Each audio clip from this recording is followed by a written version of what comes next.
Welcome one, welcome all to Premium Takes here with you tonight. You know, Friday night, riding solo again as the four horsemen are with me, but throw them fours up for our man, our Jeffrey T, and not to mention my other guys, Zion Zenith and Mac the Giant Fan. Both can't make it tonight. One's working, the other one's on vacation. And so I'm gonna, give you a solid hour or out there and see what's popping.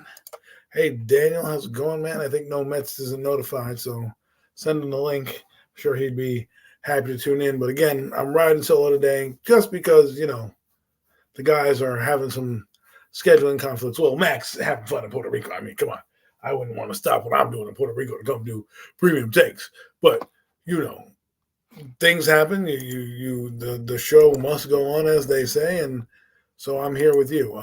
Zion, he couldn't make it today. He's obviously he's dealing with some stuff at work, so we wish him all the best as he gets there. You got to work, man. You got to do what you got to do. And last week we couldn't give you anything because our scheduling. We tried to move it back and move it forward and move it left, move it right, and it didn't seem to work out too well. So you know, but tonight we're here. And we're going to talk all things, basically sports tonight.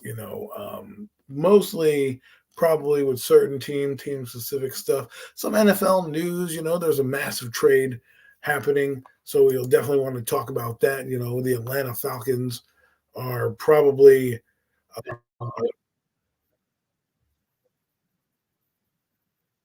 Sorry, everyone. Sorry. Anyways, so the Atlanta Falcons make the big trade. They actually extend their safety as well, or their cornerback A.J. Jarrell. So a lot of things happening in the NFL. A lot of things we're going to cover. I mean, some of it you already know because of premium, because of NFC East Real Deal, NFC East Roundup, which I talks about some teams. But now, since we're on premium takes, we can basically talk about the whole NFL. So again, when you're riding solo, you got to go with what you know. I know that there's baseball going on, and the Yankees are, you know, kicking butt right now, and having home runs left and right, and doing what the Bronx Bombers do best, and that's hit home runs, score points, and get ready for the damn World Series. But we're not here to talk about that. We're here to talk about the last game of preseason, gearing up for the regular season. There are no more warm-ups after this. Cut down day is Tuesday. People will be gone from your team. Trades may happen. So hold out hope that things might go down. Now, I will tell you this. If you are getting cut from a team, and it's not like an injury sentiment or you're not really like a good player, it won't matter. But if you're a team that's in the top 10, you can get better. Like, for example, Atlanta's number 8, and that was their draft slot, number 8. They just made a trade for Matthew Judon, right? They could get better with whatever cut downs they want to do. Now, they're all in. To me, they're all in right now for the long haul. They're trying to win a Super Bowl right now. They want to be one of the top contenders out there. And I think the Matthew Judon trade was pretty good for them. They get a guy that was expiring contract that's older, still decent pass rusher. See, the thing about pass rushers is if you can get a good one at a later age for cheap, they some age like fine wine. They just get better as they go, right? And you can play roughly in your 30s, mid 30s if you're good. Matthew Judon's a good pass rusher, not a great one, but he's a good guy. He's going to get you 6 to 9, 6 to 10 sacks a year. Going on that Atlanta defense already, that's already pretty big. This gives them another premier pass rusher. Let's go look at their roster real quick and just see some of the names that might be popping up as they're working about it. Because again, they have the quarterback, they have the run game. I mean, think about this: they have Kirk Cousins, they have Bijan Robinson. Excuse me, my God, I can't speak tonight. So they have him in the backfield. They have Kyle Pitts, who they think is gonna make a real big run.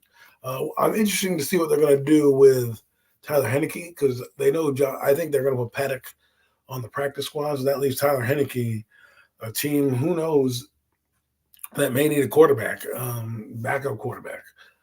Who knows where he'll go, but he might be a guy that might be replaced, or if somebody goes down during the season, I don't know how they're going to play that roster out. Uh, like they said, they have Tyler Aguilera. He's their running back from last year, and obviously Bijan Robinson. We know they got better in the receiving game. Okay, with Darnell Mooney. I thought he was injured. Oh, he's not injured. Great, that's great news. Darnell Mooney. Oh, Ronald Moore got injured. That's who got injured. I was thinking about. I was thinking about him. You got those two guys messed up. Darnell Mooney's still there. You got Drake London who's there. So you got a solid group of receivers. You got Ray McLeod, Casey Washington. You have Kyle Pitts, John Fitzpatrick, and Jordan Thomas. So you have a decent set of tight ends. Plus, you're solid. You have a solid run game and a solid offensive line. This team can legitimately make some noise. Okay, they can legitimately make some noise in the AFC South. NFC South. Who are they really up against? Tampa Bay. I mean, as much as I like what Tampa Bay is doing, they're not necessarily, they're not a powerhouse. They're probably going to be pretty good. But we'll see what happens. Again, I like their chances. Their quarterback is Kirk Cousins. He's going to elevate them. I think it's going to be fun to watch what happens in the AFC and the NFC South. And it's interesting. Teams are really gearing. We always talk about the AFC having the quarterback-friendly conference, right, top to bottom. Josh Allen, Patrick Mahomes, the list goes on. However you want to rank them. Obviously, Mahomes is probably number one for everybody. But the point is, they are a powerhouse. Now the NFC is starting to get some more players, some more teams. Atlanta's got Michael Penix. Now they also have Kirk Cousins. I know that the Vikings don't. They just got Kirk Cousins. They just got J.J. McCarthy. So obviously he won't play this year, but they're gearing up over here on the NFC side. They also have Caleb Williams and Jaden Daniels. Two more NFC teams that are acquiring the quarterback of their future. And this is going to get these teams, if they hit on these quarterbacks, and Caleb Williams looks pretty good out there. He looks like as advertised. Now, will that continue? Obviously, he's going to hit bumps in the road. If you're watching Hard Knocks, which I think is a great show, you're seeing the maturation and what he really brings to the table. They asked him if he was nervous. He goes, I'm not nervous. I was nervous in high school when I fumbled twice. Now it's just playing ball. And it's kind of interesting to see the temperament of the team and how he's doing. It's funny because I know I'm kind of transitioning, but I was talking about Atlanta, but we're moving over to Kayla. I like to be in the media. I like to move around. Conversation doesn't have to stay at one place. But it's hard. I know it gets hard to follow, but follow me anyways. Just take the ride with me. Take the ride with me. Just sit back, relax, and I'll take you right there in football heaven. Now, Caleb Williams, it's funny. Someone was complaining on Twitter about, oh, well, he's not taking notes in the meeting. Listen, do I agree he should be taking notes? I don't know. Maybe it's an informal meeting. How do we know he's not taking notes? We don't know what his regimen is. We don't know how if anything's like that. Maybe it was just an informal meeting. I'm not going to get that. It was interesting that his coach was taking notes, which I thought was very interesting as well, because maybe he's picking up on something. Maybe he's like, okay, this is working. We did this last week, and making sure that they're going through. You see how they're training him, right? They're training him, trying not to give him too much and put too much on his plate. And he's also communicating back, I can do this, I can do that, I can't do this, I can't do that, right? So, it's something that I think is worth watching, right? The NFC. Maybe they got another good one. Maybe they got one. We talk about this all the time. The AFC last year, who they get? They got Anthony Richardson. They got C.J. Stroud. They got Will Levis. They got three guys in there, and there wasn't many other quarterbacks, picked throughout that draft, right? But you had Hendon Hooker, and you also had Bryce Young, right? But Bryce Young, hopefully, he could take the next step. That's another guy in the NFC that could possibly be making the next step in the progression, right? So it's just interesting to see. That's what I'm just saying. I know that we're talking about the NFC South right now, and we're talking about Atlanta and what they did with their quarterback Kirk Cousins, and then moved over to a lot of the younger quarterbacks. So we're just talking about quarterbacks in general, in terms of just how how you living. You know what I mean? How the quarterbacks are stacking up in there. Baker Mayfield, to me, he's not bad. I think it's a solid quarterback. I think Tampa Bay is going to be a formidable opponent. They're not going to go out easy. And then you have Atlanta, like I said, and then New Orleans. Who knows what New Orleans is going to be? Right now, Spencer Rattler, he's making a case for um, playing time, and I think this is where we're going to start to take off with this streak right now, as in and everyone is left the building. But you see these young quarterbacks coming to the league, and it makes you realize that it's such an important position and that it's minute, right? It's a fine position. But I was talking to a friend of mine, and he, he mentioned to me that you can get a quarterback as much as you want, right? And I told him, with the rookie rate scale, the collective bargaining agreement, negotiated out, you should be able to get out of a quarterback's contract easy without having to do too much. And that's why you're seeing teams give up on guys. I mean, the Jets in the last decade has had three quarterbacks really. Well, they had a ton come through there, but like they had Sam Darnold, they had Zach Wilson, and now they have Aaron Rodgers, right? And they just keep moving on till it works. And they were trying to build. The thing is, they hit on some of these draft picks. They've hit on some of the free agency players that they've brought in, and it has allowed Joe Douglas, whether you like him or not, has had more hits than misses. And the biggest miss so far that he's had is the quarterback position. Remember, he drafted Zach Wilson, but then he also acquired Aaron Rodgers, right? He knew when to cut bait and let it go, and now, you know, they could be headed in the right direction. So it really does matter, and it's just interesting that on the NFC side, there's a lot more young talent of guys that we're still waiting on. And I believe Carolina is going to give probably Bryce Young. They're going to try to see incremental improvement here. If he can, reach 3,500 yards and 20 touchdowns, they're probably going to say, all right, that was year two. He grew. Let's see what we can do in year three. Kind of like what they did with Jalen Hurts. If you look at Jalen Hurts, right? He came in 2020. He played like the back end of the season. Played about 6 games. Had a game in there where he threw over 300 yards. Then he came and was a starter in 2021. Had some rocky moments, but righted the ship. But again, they rode it out with him and let him grow. And then in 2020, they made the big trades and got AJ Brown and Devontae Smith. They drafted as well. He came into his own, so they started really building a team around him, and he came through that year. And obviously they paid him. But what I mean is they gave the guy 3 years. They set themselves up in case they needed to move up and down the draft to get themselves a new quarterback. They were prepared. And what they ended up doing was they ended up getting Jalen Hurts and drafting him, even though they had an incumbent starter. And then they let that guy ride. I believe, truly believe that the backup quarterback is an important position in the NFL these days. Because guys, first off, you're playing 17 games, soon to be 18. Everybody knows it's going 18.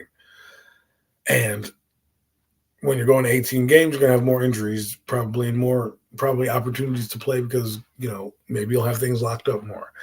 But backup quarterbacks are important. Not to mention your starting quarterbacks are important. But think about it.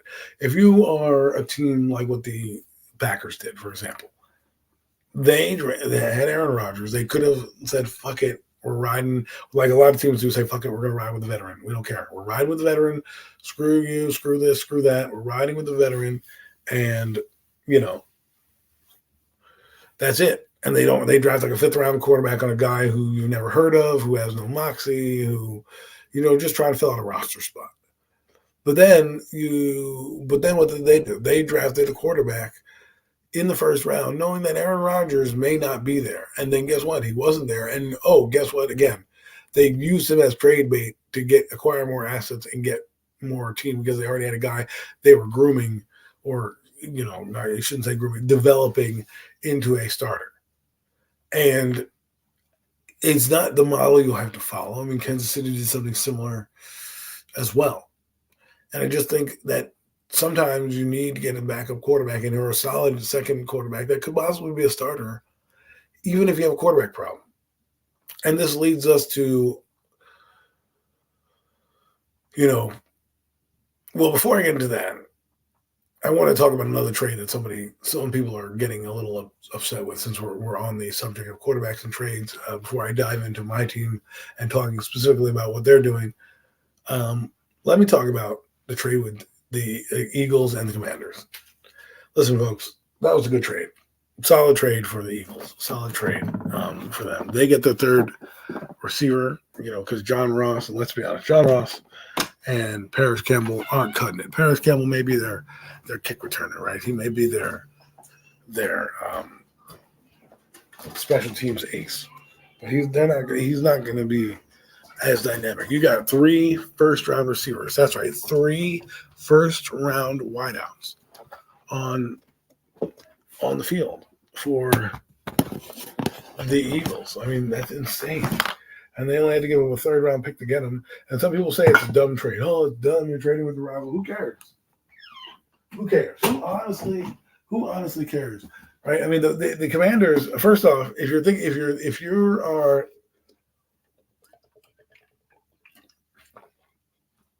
Eagles, you don't care about giving up that third-round pick because you're thinking about winning the Super Bowl, right? And if you win the Super Bowl, that third-round pick is going to be the last pick in the third round. So almost a 4th-round pick, right, for Jahan Dotson. I mean, and they get a couple other late-on pick swaps as well. But think about it like that, right? If you're the Commanders, you're getting a third-round pick that you can use to draft a player or use as a trade-up when you have, let's say you want to trade up for a player next year to fix your defense, fix your offense, whatever asset you want to use, right? Now you have an extra trip you can throw in to the trade package. Oh, I'll give you two threes and next year's second for such and such a player. And they're like, oh, okay, cool, great. Or you give up a second and a third and still have a third left over to still pick around in the round. So, and with the rookie rate scale, again, it allows you to do a lot more of these trades, which we hadn't seen in the modern era until, again, 2011, where people started to know how to use the cap correctly. So I think, for the Commanders, it shows that they have they probably have some depth at receiver that they want to try out, and they also have a different direction that they're going. They're trying to build. Their mandate is to get better every day and just be a competent football team. They're trying to be a competent football team, not somebody that's worried about winning. And Jahan Dotson obviously wasn't going to play on that team. And they got something for nothing because if they cut him and he could have still went to the Eagles, but he had to clear waivers. So the Eagles knew that they wanted him, knew that they were deeper down the waiver claim, and probably heard through the grapevine that other teams are going to be interested in Jahan Dotson.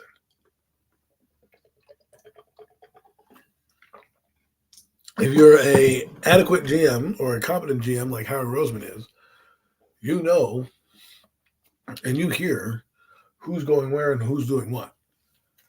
Because, you inquire about it. Okay, you're hearing, because again, there's an inner circle. Somebody knows something about something. Okay, it's just true. Think about it. Somebody knows something about something. When you think about it. And so they're out there thinking about what they're doing. And they're thinking about, we've evaluated, and again, training camp is for this and evaluation. We've evaluated that we need a third receiver, so they make the trade. And some people are like, oh, we don't trade your in-state rivals or your NFC rivals. No, you don't trade players, that are, you don't trade. I mean, that was an archaic thing back in the day, right? I think you can trade players. If you're not going to use them and they're going to give you a third-round pick and that's the highest offer you're going to get for that guy, because you might be getting absolutely nothing, because people are going to be waiting in the waiver claim who get them. Like, for example, well, let's just put it like this. Let's say the Chargers, right? The Chargers were in draft slot number 5. The Commanders were in draft slot number 2. So if the Chargers won it, they still have to wait on. They still have the Patriots, the Cardinals, and then them. So they have 2 teams they have to wait on who can put in a waiver claim, plus then them, right? So the Eagles, who are way down the waiver claim wire, maybe they heard that, maybe Chargers are going to swoop in and try to get this guy, but they're not going to give up a pick because they know they can get him in a waiver claim. Why waste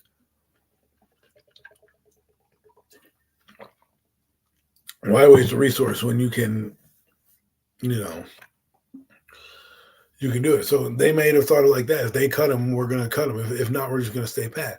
The Eagles knew that somebody within the NFL wanted this and they wanted to get their hands on him before anybody else. And that's how it works. And that's how these things work. So it shouldn't matter who you trade to, right? I mean, because again, the Eagles are looking at the Super Bowl. That's what they're looking at. They're not looking at the Commanders. They're not even worried about the Commanders. They're looking at the Commanders that they're going to beat the Commanders. And for all we know, maybe they're getting a little intel on what's going on. I know people think that's weird, but you don't think people ask you about your other company and how it worked and what things they do differently and how it's done? Of course, it's going to be done like that. Of course, it is. Of course, you're going to look at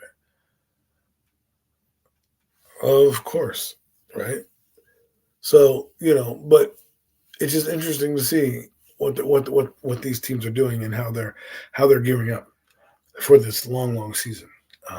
And shout out to Jaden Daniels for earning the starting spot with the Commanders, right? There was speculation he might not be the guy, and he will not be the guy, but they might sit him, and I think they would. But sometimes you want to weigh that option. If you're the coach, don't force him out there because he's a second pick. Force him out there when your season's done. Like for example, Eli Manning. He had Kurt Warner in there, and they pulled it. They pulled him, and they put the kid in anyways because they need the experience, right? I wouldn't necessarily pull a guy at that point. I mean, it's a little different now, but if you're winning, if you're out of it, if you're out of the playoffs, let's say you're 3-8 or something like that, and you wanted to pull him for the remainder 6, fine, because he gets a lot of time to sit. I mean, it depends on what you're doing and how you do it. I believe you should sit a guy at least the first 5 or 6 games, right, and see where you're at from there. Just to get acclimated, just to get in some snaps. Obviously, you want to get this kid some snaps, and it's up to the coaches, who sometimes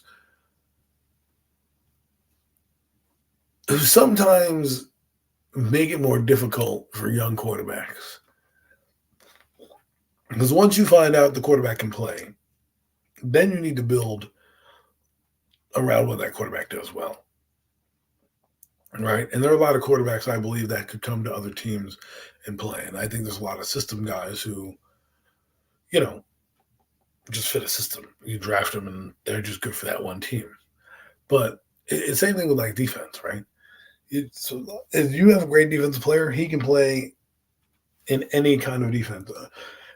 And I should say like this: the position group that you draft, if you get a great player for that position group, like Lawrence Taylor or something like that, where you can put him anywhere on the line, up and down the linebacker row, and he can play, that's a great player, right? Those are rare. So it's kind of like unicorns. But, you got to kind of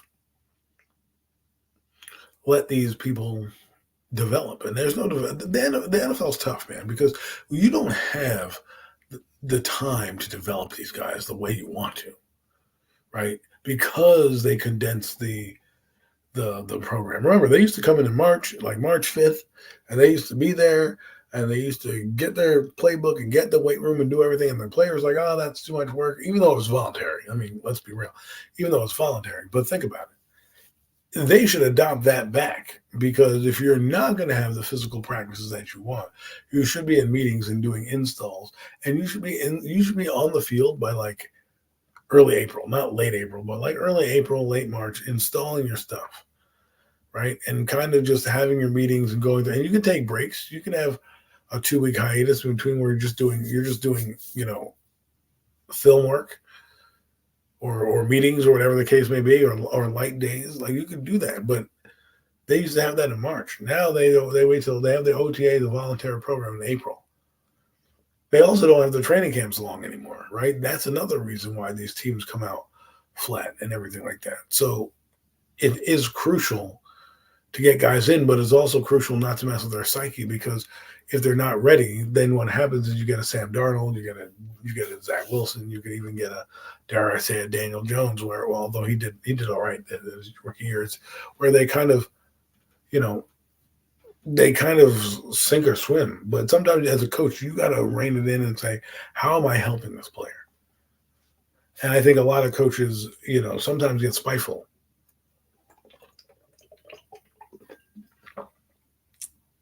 and it's not a good marriage. So, but I've rambled on enough for the last 25 minutes, and I know nobody's out there listening. I know this is kind of an impromptu; it wasn't properly set up, and I do apologize for that because the guys are doing their thing, right? You know, the guys are doing their thing, and so I don't know what to say more than that. More than that, but let's talk about um, my team, and this is something I really want to discuss because there's a lot that's been going on with New York Giants. A lot that's been going on, almost too much. Almost too much that's going on, and there's a lot of polarizing. There's a lot of polarizing, people out there. They say that you're a hater, if you don't like a certain team or, you're, not a fan because you are critical of the team. The reason I'm so critical of the New York Giants is because they're my team and I expect high expectations for them and I want the best of the best for them. So that's why I do critique them the way I do. And that's why I think a lot of people on the side of that don't like the quarterback or whatever, that's their feeling is they don't want mid quarterbacks. They see that they can get better. And you know where I'm going. I'm going with the quarterback first. I mean, it is preseason. I think let's talk about it real quick. Let's talk about the Giants real quick. Let's talk about the Giants real quick. I think their offensive line is coming together. I don't think it's going to be a great offensive line by any means. I think they're going to adjust and gel. I think they'll be better coached, so they'll be more competent and pick up studs. I do believe their receiving core is slightly better, although I am a little concerned that they've moved Jalen Hyatt back down to second team. I don't know if they're trying to blame him on that interception that happened that he didn't go up for, because sometimes in the media, that's what they'll do.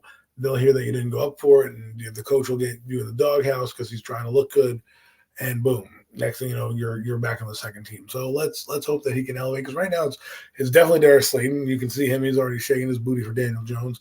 Wan'Dale Robinson and what's his Blake Neighbors? What's his name? But what's gonna have to happen here is that this season is going to come down for the Giants defense and the Giants offense. I believe, and this is my belief, you don't have to agree with it. If you don't agree with it, I'm fine. You can always jump in the chat and share your opinion. But I believe, and this is what I believe, that I sound like somebody. I'm not going to say that. But the Giant defense, to me, is going to be a bend but don't break unit. They're going to be solid. They're going to have their moments where they stop teams and make some big plays. And heck, they're probably going to get some turnovers. But I think they're going to be built on mostly, zone, which kind of keeps the guy in front of you type thing, eliminating big plays if they can. It's interesting. People are asking, why is Deonte Banks getting burnt? I don't think Deonte Banks is getting burnt because he's bad.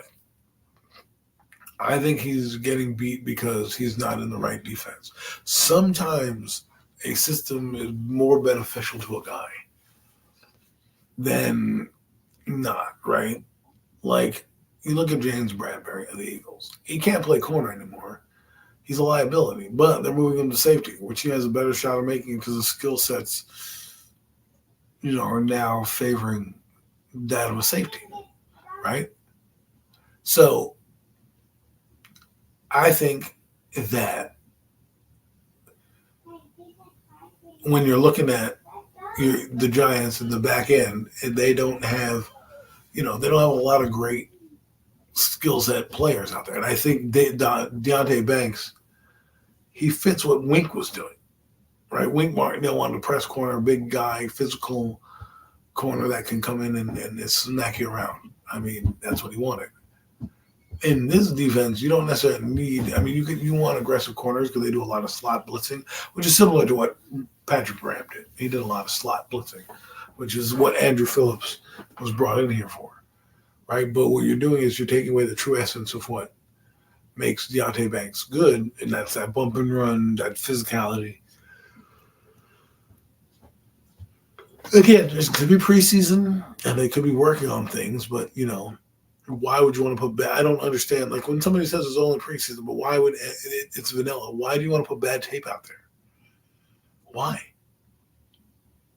Like you put their guys have lost jobs because of how they played the preseason in camp.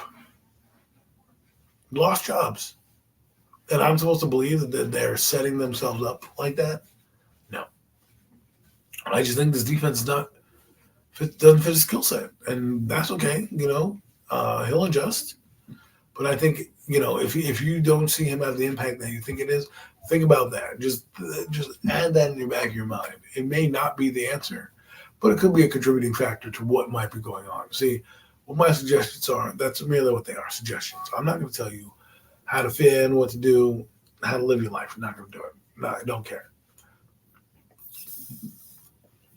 All I can give you is my view and my sort of understanding of how things are playing out or what they look like. But let's get to the elephant in the room, and that is the quarterback, Daniel Effin Jones. Actually, Daniel Effin Jones and Joe Shanes. Both those guys have been in the news for the wrong reasons. Let's start with it's a toss-up. I'm going to start with the quarterback first, and then we'll get into Joe Shane. The quarterback, to me, I think the reason why everyone's so alarmed by what went on Saturday evening with the Houston Texans, because, quite frankly, we've seen it for 6 years. And you can say rust or whatnot. Give me a break. Give me a break. Would you give me a friggin' break with this?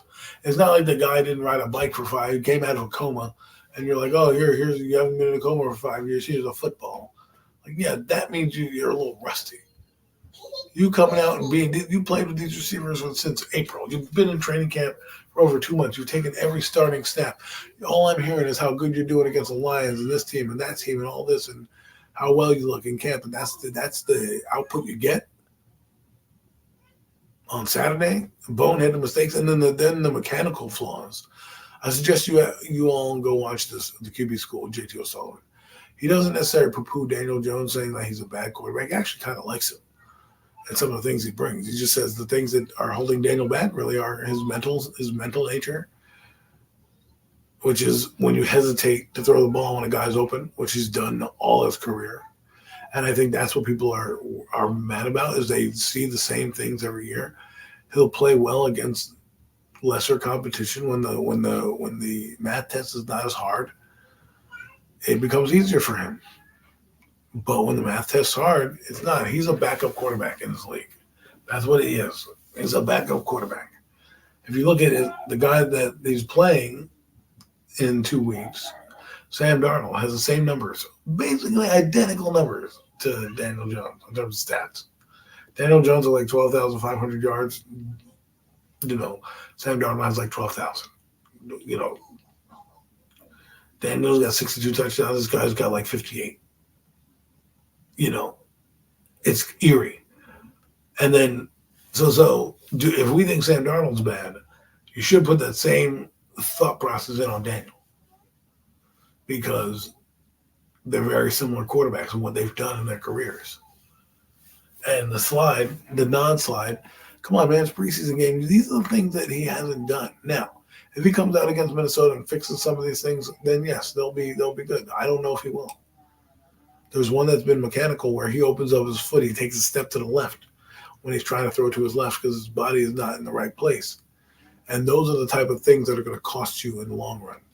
May lead to interceptions, lead to tip balls, lead to things. Because people are going to get those tells.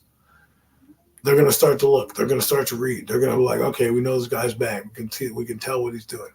His shoulders are going to tell us where he's going.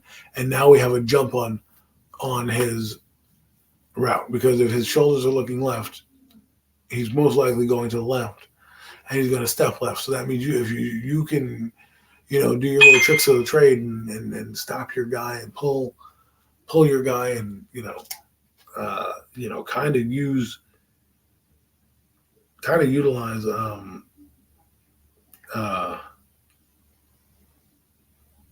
kind of utilize your tricks of the trade, so to speak, right? Those become interceptions. It's true. Those become interceptions. And you don't want those interceptions. You don't want those plays to lead to picks and drop balls. That's what the mechanics are going to do. Whether we like it or not, that's what the mechanics are going to do. Okay? That's what they're going to do. And that's why a lot of people are done with our quarterback. Some people are going to root for him, and that's fine. You're allowed to do what you want. I don't give a damn. But, the Jet game was telling. It was the same Daniel Jones to me. Check down Charlie. Take what the defense gives you. They had some big plays. They had 2. Rodgers had like 4 or 5. Those 4 or 5 are the difference in the game. The aggressiveness. Now the Giants dropped their opportunities, so they would have been touchdowns on the board, but the Giants dropped theirs and the Jets didn't. And therein lies your issue. When you're constantly having kids,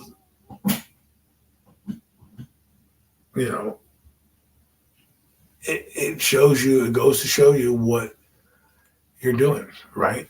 I mean, let's be honest. The NFL knows this guy. And I'm not going to go on some rant. I'm not. Because you know why? You know what happened against Houston? I laughed. Because the first play of the game was a 3-and-out. The second plays of the game, and this first 20 minutes. They go downfield and get the ball down inside the 5. We get the ball, and then there's a pick. It's just the first 3 series. And that could be those 3 series could be the end of the game. You throw a pick 6, the team goes down. So let's say they scored on that field goal, right? So now you're up. Now you're down 10-0. Now you're down double digits. Okay, and then you go 3-and-out again. And they move the football down the field. Now you kick another field goal. Now they're down. Now you're down 13-0, and you're constantly crawling. And then the other interception, right? Let's say, yeah, it wasn't a bad interception, but because it happened down the other end of the field, it's fine. So what? So what? It's still another turnover possession, and a team that doesn't score points needs as many possessions that they can get. But let's be real. This team is, we'll see if they can come through. Okay, we'll see. It's hard. It's hard because of what's going on. It's hard because the 6 years of a guy's career has been, well, not necessarily horrendous, but has been average at best. And so that's where you're getting your issues. And like I said, to me, I think the team's a 7-win team, and they're going to be that because their quarterback is going to, he's going to win you a game that you might unexpectedly win, but he's also going to lose you a game against teams, and you're going to be like, oh, that's him, right? And, Minnesota's coming up. Let's talk about them for a minute. Minnesota is not an easy team to beat, and they're going to have a defense. They're going to play hard. They're going to do coverage breakups where they're going to, look one way and then, change into another formation. And if our quarterback is having trouble pre and pro snap, and now he's adding hot routes and hand signals, right? Which everyone now knows the hand signal. But now they're going to look for it more and know that that's going to Neighbors. If he's looking at Neighbors, they're going to adjust, right? And let's see what Daniel can do. And it's funny because if you listen to Aaron Rodgers when they were doing their joint practice this week, they have a clip of him going, cannon, cannon, cannon. Basically, he's changing the play to whatever he sees and he did that many times.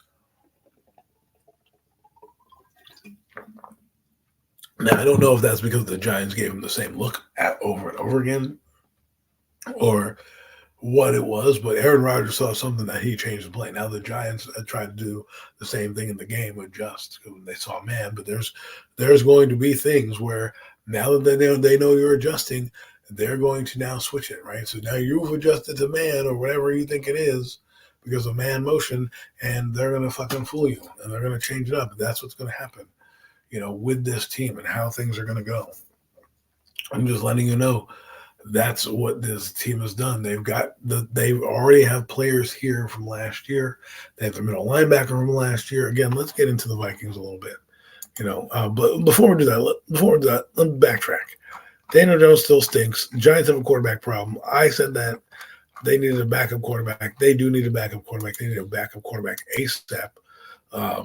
just because Drew Lock sucks. So even if you think Daniel Jones is a good quarterback, which again we all know he's pretty average, if you do think about him and his injury history, not to mention Drew Lock's already injured, he's the third quarterback, and then Tommy DeVito, who is not that great. Why wouldn't you want to upgrade that position? If you have it on the 53 and you keep at least two quarterbacks every year on the 53, why wouldn't you want the top one? Don't you want the best receiving core in the league?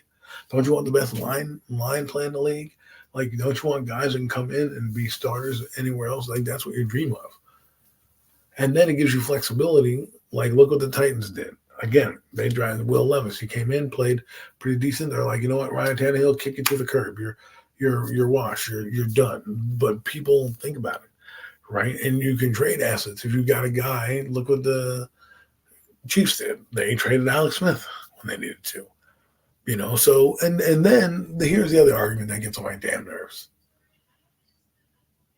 Oh, well, you have to draft a quarterback with conviction, or you can't draft a quarterback. Like, no, you can draft a quarterback as many goddamn times as you want. Okay, one after the other, if that's how you want to do. Build a whole damn team with quarterbacks. That's the misconception. You can develop two young guys. Let the best man win. I mean, look at the Patriots.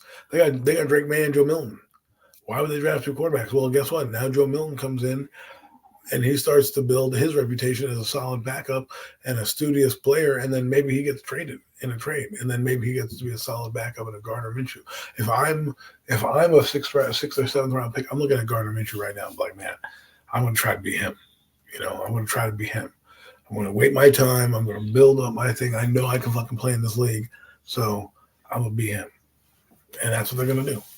And the Giants don't have anybody. Like, I would love it right now if they have Sam Howell. Just in the waiting. What you don't think Sam Howell is better than Tommy DeVito? I mean, come on.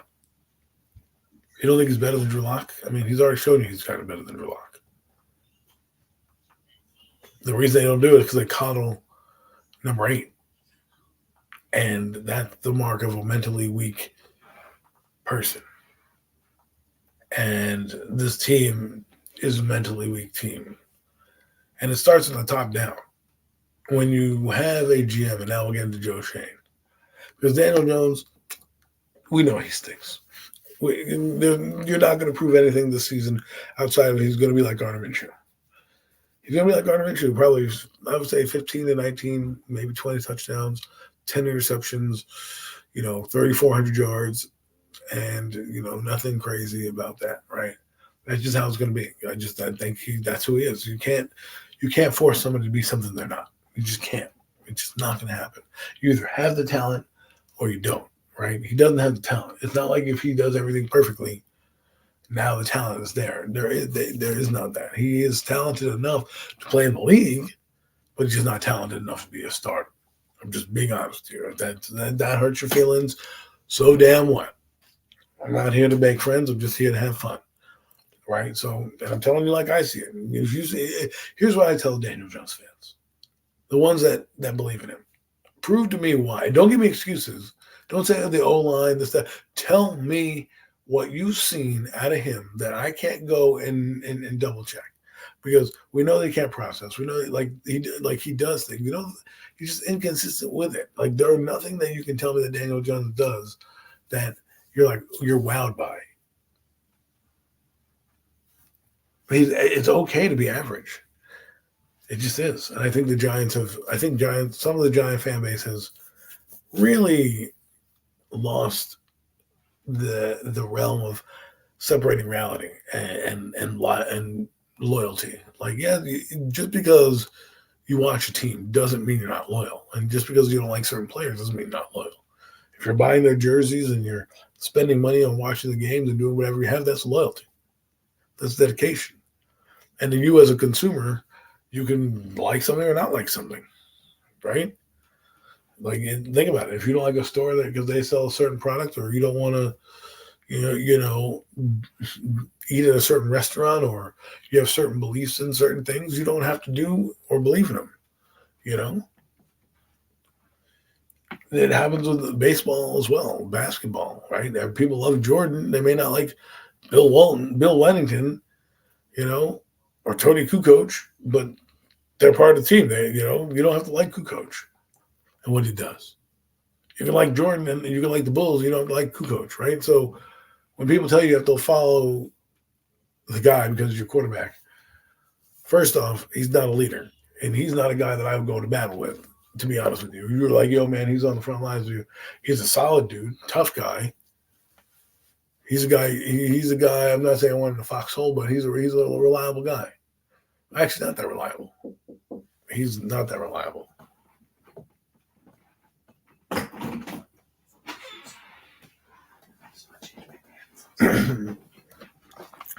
So you've got that. But let's move on to his GM, who's been in the news. He was talking on the radio, and he was saying how he doesn't like to fire people. He likes to have his coach there with him and give the player the news that way. Well, I think you're a fucking pussy if that's how you do things. If you can't sit across from a grown-ass man and tell him that he's not going to make your football team, and you hide behind your buddy to be the bad guy, that is soft to me. And I just mean, and I'm not trying to have him be a tough guy. I'm just saying, these are business transactions. The coach should be like, hey, man, listen, he should be the guy that comes in after and says, hey, man, this is a tough decision that we had to make. No hard feelings. I'll try to spread your name around and help you out, whatever the coach has to be, right? He's your manager. He can be in the room if you want him to be, to answer questions. He shouldn't be the one that says, I'm letting you go. It should be the GM. The GM, yes. Did he have a decision in it? You don't need to know. He could fight for you. He could have said, no, this is how we have to do it, business-wise, right? That's what you hire a GM to do, to be the bad guy. But if you can't go out and be that guy, then you're not the right guy for the job. You're just not. I mean, you don't watch what the Bears are doing. Ryan Poles, he's up there talking with the president. He's doing all that stuff. He's assertive. Now, I don't know what's going to happen when they cut players, but we'll find out. We'll find out if they have the coach do it, if they have the GM do it, but somebody's got to do it, right? But it shouldn't be the GM. I mean, it shouldn't be the head coach. Head coach is your boss. You bring in the talent that he needs, and he coaches the talent. You go to the GM and you say, hey, I need a quarterback, or hey, I need a receiver, and that guy, this is what I'm looking for. The slot guy, this is what I have in mind. See if you can find a player like that. Here's a list of free agents. Here's a list of players. Bang, you go out and do it, right? We have too many of these guys. We have to cut these guys. That's your fucking job. This is not like a hospital where you have a residency, where you give the little young doctor the keys to the castle and let them do the operation because they're doing their residency. No, you're the GM. You're the boss. You're the boss that has to answer to what the fucking mess is down there. And then so when you fire the player, if Brian Daboll says he wants the guy, or you fire him anyways, I mean, think about it. If you watch that Hard Knocks, Joe Schoen goes to Daboll, you want to get another one for Daniel? And he goes, yeah. He doesn't even give him the time of day. Body language says a lot. And it just means Daboll's a thicker skinned guy where he can take the blows of doing the firing. If he's gonna be there telling the player he's cut, why don't you make him the GM? You already have Kevin Abrams there. He can be your capologist. You have the Brent Brown there. He's a decent GM. You could lean on him for some advice. I mean, if you wanted to, shoot. If that's how you're going to play it, I just think it's a soft way of doing it, a soft way of looking at it, and let's hope that it doesn't spread to the rest of the team. Because the other thing I want to say is Joe Schoen's been operating with it like an idiot. When I hear that there's no middle class quarterback market, so that's what kind of sold me. You're already telling me that your quarterback is middle of the road. You're like, we don't want to really, we can afford to buy the mansion, But you know what? We're going to settle for this house over here that's going to be a fixer-upper. It's like you knew what we're getting into. You still negotiated against nobody because there was no middle class market. There was no benchmark for you to go for. Which, if you're smart, then you say, okay, fine, we're going to franchise tag you, and you can either play on it or not, and we can earn that money. Right? That would have been the smart thing to do. And then you could have had Barkley here, and you could have been happy, and you could have kept the young quarterback with a nice young running back if you did that. Instead, you paid this guy. And you got bamboozled on the contract, and now you're stuck with the contract, and now your hands are tied. And the roster that you put together, which another thing that was stupid to me, where he was like, "Oh well, the team looked like a bunch of scabs out there," or whatever he said. Practice squad players. Like, that's you, man. That's you. And now it's like, well, he's got $13 million. Who's he going to bring in right now? Who is coming in right now this door that's going to save this Giants team? See, this is the problem when you do not commit to a rebuild and you try to half-ass it down the middle and you rebuild and compete. You have no direction. You're rudderless because the moves you're making are for winning. But if one of your winning components is your quarterback and you don't have one yet, now you got to go find. It just makes everything so, pieced together, and then you have no depth, and you're essentially like building it up for one victory, and then that's it. That's it, right? But right now, I know that everyone's saying, hey, they're building out the roster. I do think right now, we'll see how it pans out. But if they may have a bad season, but some guys may step up to the forefront. What's happening right now is Dane Belton's getting kicked to the curb. He's getting kicked to the curb for Tyler Nubin. And I guarantee you that's a draft stock thing. And it's and it's Shane Bowen. Again, Dane Belton was a good player in Wink Martindale's defense when you have that hybrid 3 safety linebacker look. And I'm sure that they'll try to do that with Bowen as well and with Isaiah Simmons. That's why Isaiah Simmons is taking that because he's going to play that role. So you can add another back or a defender out there. What a guy like Isaiah Simmons allows you to do, it allows you to plug in many different players on that spot because you can move him around. You can take a safety off the field. You can take Nubin off and use Simmons there. You can put Nubin in and then another safety on top and take Simmons out. You can take Simmons out and then put a linebacker in there. You can do so many things. You can take another guy off the field and add more speed. What it allows you just to have an extra chess piece in the matchups. Am I concerned about the defense? Like I said, 100%. And again, the funniest part about Joe Schoen is the quarterback and the cornerback are what he needed. And in the draft, he couldn't trade up to get either one. And that's the one he wanted. Now, he did get kind of Andrew Phillips, so he did circle back around for that need. But it's just funny how, like, they didn't necessarily want it. They wanted Andrew Phillips, but their top target was guys that were rated higher that they could have had a chance to get if they traded back into the first round, if they had extra draft capital, but they were saying we're sticking and picking. And that kind of was their philosophy. They were sticking and picking for whatever reason. That's what they wanted to do. So you got to live with the consequences. Now, I'm hoping Tyler Nubin is a good player. He might be.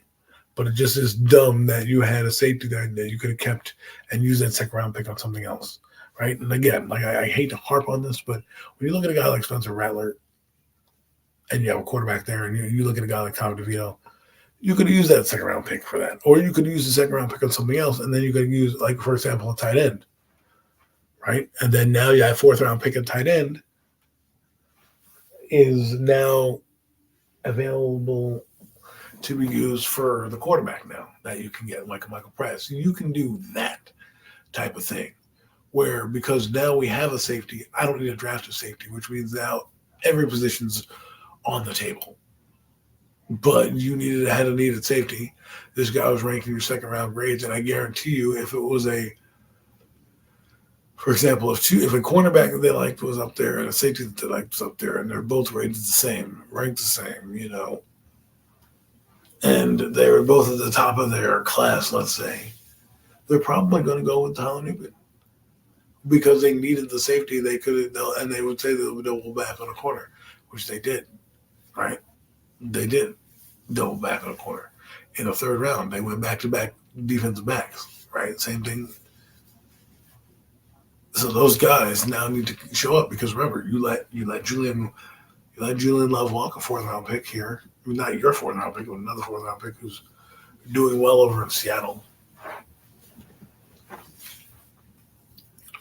You have McKinney over there who's now going to be a ball hawk for the Green Bay Packers.